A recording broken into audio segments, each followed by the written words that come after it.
ஓம் நமச்சிவாய. நாம் அடுத்து நமது யூடியூப் சேனல்ல சந்திராஷ்டமத்தை பற்றின பதிவு போட்டுட்டு வரோம். அதை பார்த்து பயனடைகிறவங்களுக்காக அடுத்தடுத்த நாட்களுக்கான சந்திராஷ்டம பதிவை தொடர்ந்து பதிவிட்டு வரோம்.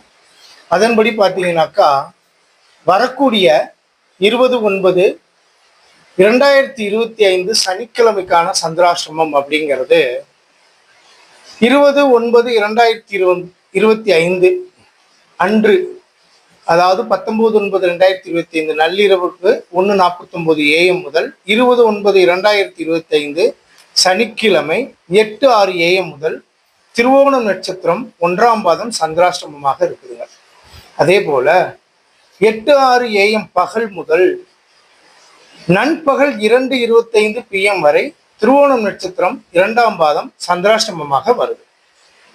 அதே போல நண்பகல் 2:25 PM முதல் இரவு 8:46 PM வரை திருவோணம் நட்சத்திரம் 3ஆம் பாதம் சந்திராஷ்டமமாக வருது. இரவு 8:46 PM முதல் இரவு 20/9/2025 பின்னிரவு 3:08 AM அப்படி பார்க்கும்போது 21/9/2025 3:08 AM வரை திருவோணம் நட்சத்திரம் 4ஆம் பாதம் சந்திராஷ்டமம். இப்போ இதுல பாருங்க, இந்த சந்திராஷ்டமமாகப்பட்டது பார்த்தீங்கன்னாக்கா திருவோண நட்சத்திரம் 4 பாதங்களுக்கு மகர ராசியில் சந்திராஷ்டமமாக வருது.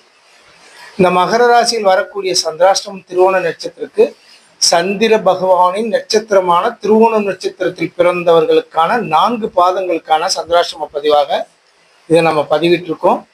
இந்த பதிவுல உங்களுக்கான நட்சத்திர பாதங்கள், திருவோண நட்சத்திரத்தில் நீங்க எந்த பாதத்தில் பிறந்தீர்கள் மகர ராசியில் அப்படின்றத தெரிஞ்சு அந்த பாதங்களுக்கான நேரங்களை தவிர்த்து மற்ற நேரங்களை நீங்க பயன்படுத்தி உங்களுக்கான நல் விஷயங்களுக்கும் சுப நிகழ்வுகளுக்கும் பயன்படுத்திக்கணுங்கிறதுக்காக இந்த பதிவை நாம பதிவிட்டு வரோம்.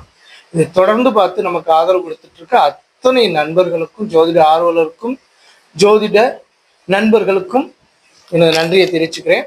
அதே போல மேலும் பார்த்தீங்கன்னாக்கா நமது யூடியூப் சேனல்ல லைவ் நிகழ்ச்சி நடத்துறதுக்கான வழிவகைகள் செய்துக்கிட்டு இருக்கோம்.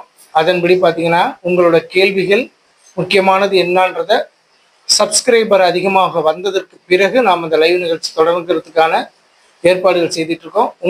உங்களுக்கு தேவையான கேள்விகளை கேட்டு அதில் நீங்கள் பயனடைஞ்சிக்கிறதுக்கு இது ஒரு வாய்ப்பாக இருக்குன்றத நம்ம தெரிவிச்சுக்கிறோம். அதை நீங்கள் நல்லபடியாக அந்த விஷயங்களை தெரிஞ்சு உங்களுக்கான நிகழ்வுகள் எப்படி இருக்குன்றத புரிஞ்சுக்கிறதுக்கு வாய்ப்பாக இருக்கும். ஓம் நமச்சிவாய. வாழ்க வளமுடன்.